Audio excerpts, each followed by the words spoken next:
ทิ้มกันไปมีไหมความรู้สึกข้างในต่างกันเท่าใดเจ้าเองก็รู้ถ้าเจ้าห่วงกันก็อย่ามาเห็นให้คอยต้องเสียใจอย่าจากไปอย่าเอ่ยคำลานั้นเห็นให้คอยทนเอาไว้อยู่เพื่อหากัน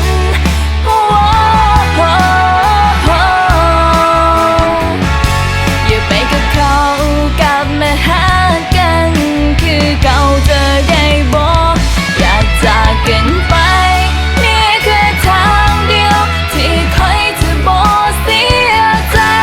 ถ้าเจ้าเหตุบ่ได้ก็บ่ต้องเว้าเปลี่ยนน้ำลายบอกให้คอยอย่ามีน้ำตาเจ้าบ่ต้องการให้คอยร้องไห้ถ้าคิดจะไปแล้วยังห่วงใยกันเพื่อยัง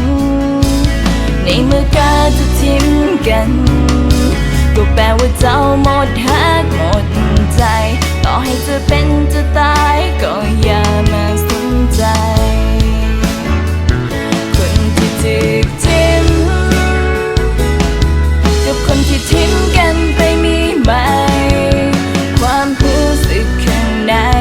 ต่างกันเท่าใดเจ้าเองก็รู้ถ้าเจ้าห่วงกันก็อย่ามาเห็นให้คอยต้องเสียใจอย่าจากไปอย่าเอ่ยคำลานั้นเห็นให้คอยทนเอาไว้อยู่เพื่อหา